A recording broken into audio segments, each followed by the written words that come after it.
نحمده ونصلي ونسلم على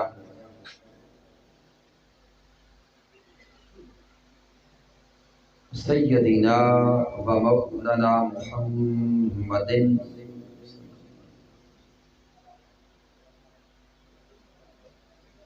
النبي الأمين المكين الكريم الرؤوف الرحيم. أما بعد فأعوذ بالله من الشيطان الرجيم. بسم الله الرحمن الرحيم.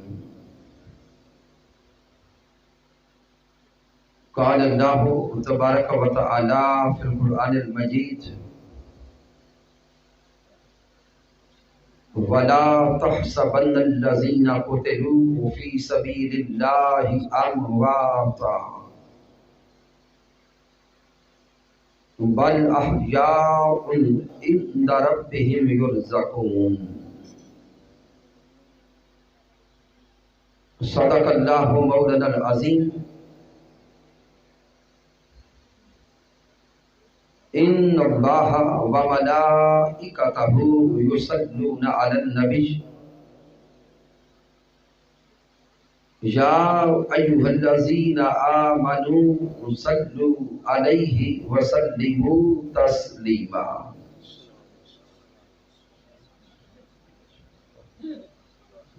وعلى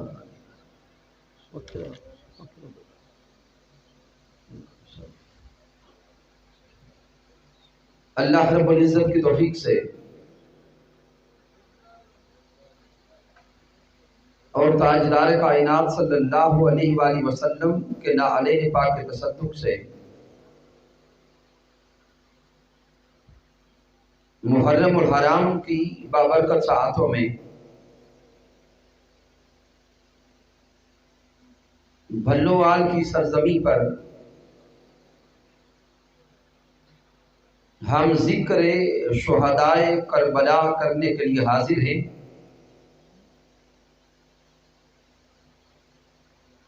اس عظیم محفل پاک کے انعقاد پر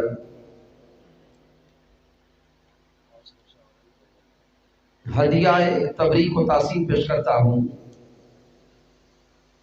بھلوال کی سرزمین پہ بسنے والے جمیع دیوان گان مصطفیٰ صلی اللہ علیہ وآلہ وسلم کو، انجمن غلامان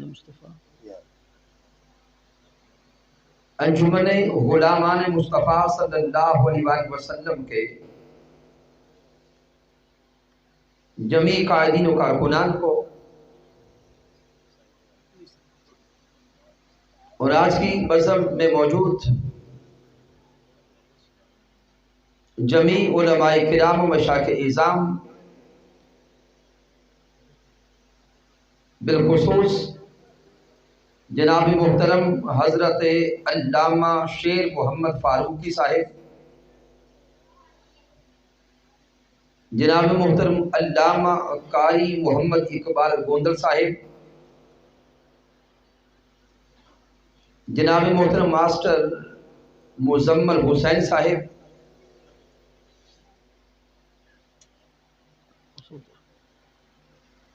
اور دیگر تشریف لائے ہوئے جمیع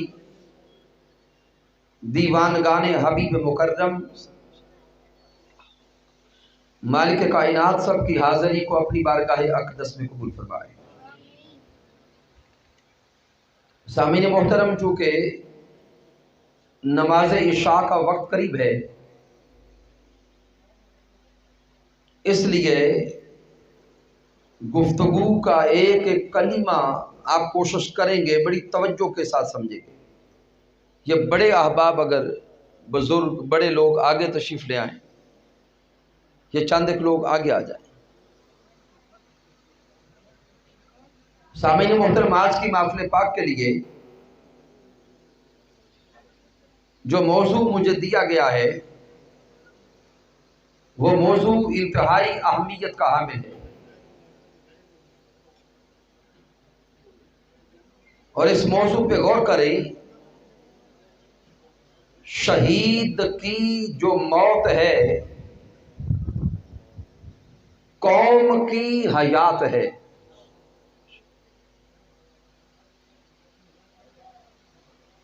یعنی شہید ظاہری طور پر تو موت کو گلے لگاتا ہے لیکن اپنی قوم کو زندہ کر جاتا ہے. قرآن مجید فرقان حمید میں رب کائنات نے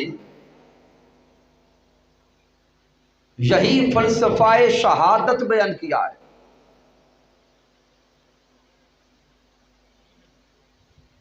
اللہ رب العزت نے سورۃ البقرہ میں اور سورہ آل عمران میں یہی پیغام دیا ہے.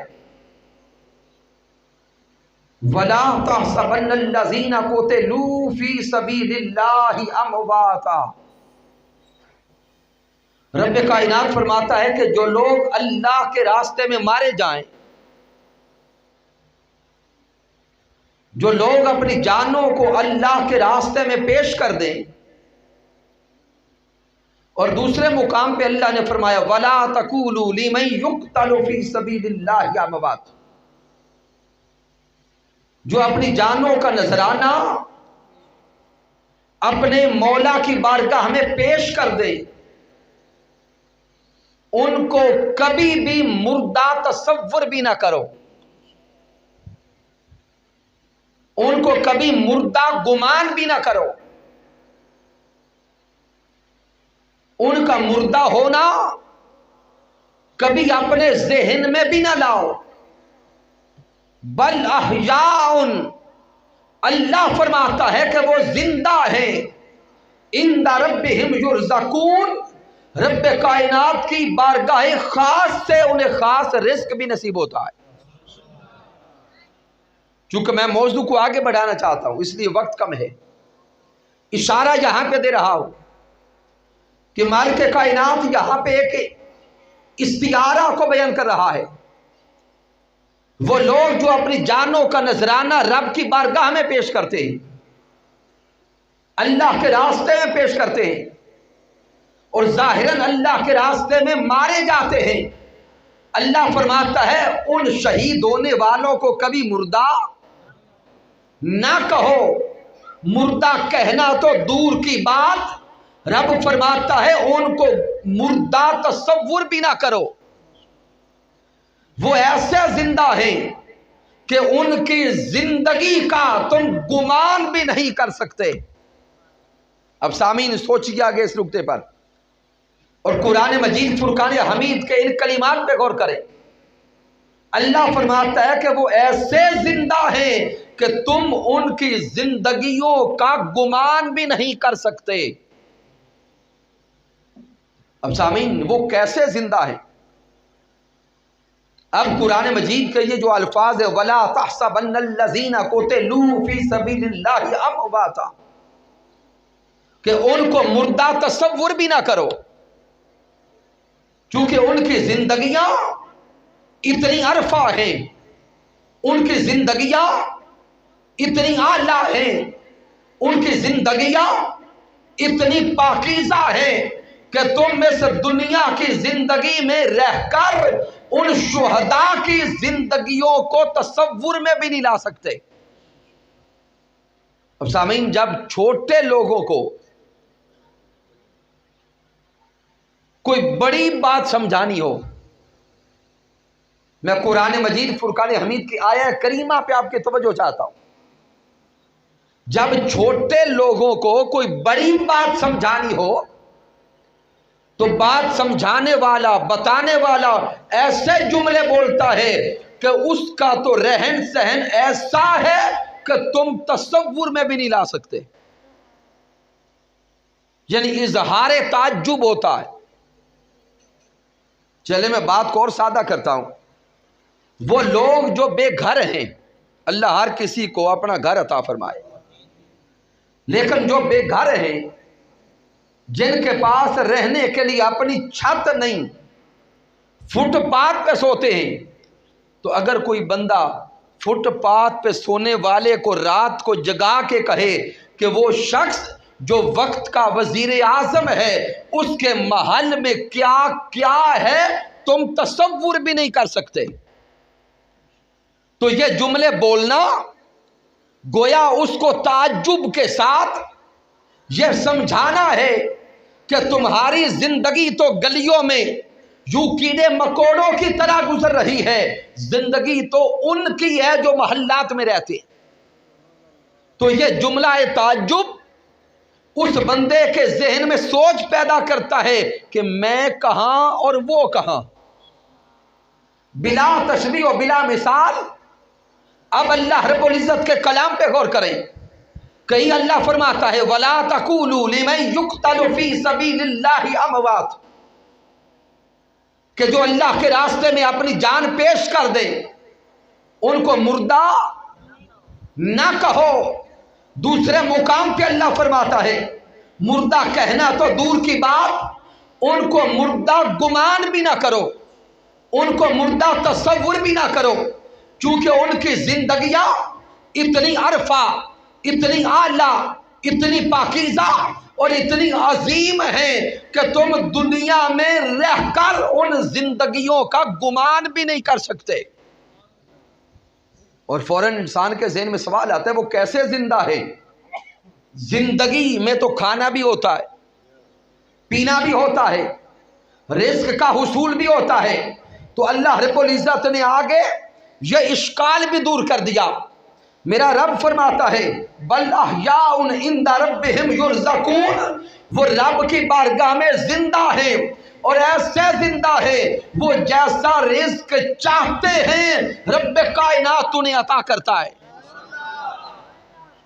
مالک کائنات ان شہداء کو رزق عطا کرتا ہے۔ اب سامعین وہ رزق کیسا ہے؟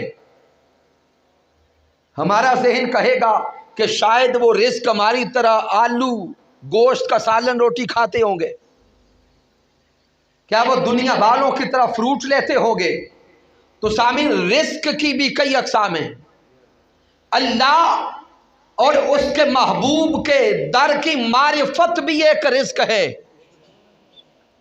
در مصطفیٰ کی رسائی بھی ایک رزق ہے، پردوں کا اٹھ جانا اور دیدار مصطفیٰ کا نصیب ہو جانا یہ بھی ایک رزق ہے، اور جلوے نصیب ہو جانا رزق ہے، اور پردوں کا اٹھتا چلا جانا، نقابات کا اٹھتے چلے جانا، یہاں تک کہ سارے کے سارے حجابات کا اٹھ جانا اور رب کائنات کا اپنا جلوہ نصیب ہونا، اللہ کا دیدار نصیب ہو جانا، یہ بھی ایک رزق ہے۔ نعرہ تکبیر، نعرہ رسالت، نعرہ تحقیق، نعرہ حیدری، علماء اہل سنت، حسینیت زندہ باد، حسینیت زندہ باد، یزیدیت مردہ باد۔ سامعین محترم، اب اگر کوئی ذہن میں یہ سوال لائے کہ علامہ صاحب آپ نے تو بہت بڑی بات کہہ دی کہ اللہ رب العزت کا دیدار نصیب ہو جانا، تو سامعین جامع الترمذی کو پڑھیں، مسند امام احمد بن حنبل کا مطالعہ کریں، دیگر کتب حدیث کا مطالعہ کریں کہ حضرت جابر بن عبداللہ رضی اللہ تعالیٰ عنہ سے روایت ہے کہ جب غزوہ احد میں آپ کا وصال ہو گیا حضرت عبداللہ رضی اللہ تعالیٰ عنہ کا، تو حضرت جابر رضی اللہ تعالیٰ عنہ جو آپ کے صاحبزادے ہیں وہ غم میں تھے، غم کی کیفیت طاری تھی۔ میرے حضور نے جب آپ کی کیفیت کو دیکھا تو تاجدار کائنات بلا کے فرماتے ہیں اے جابر بن عبداللہ کیا میں بتاؤں کہ اللہ نے تیرے باپ کے ساتھ کیا معاملہ کیا؟ ہائے ہائے، کیا میں بتاؤں کہ رب کائنات نے آپ کے شہید ہونے والے والد کے ساتھ کیا معاملہ کیا؟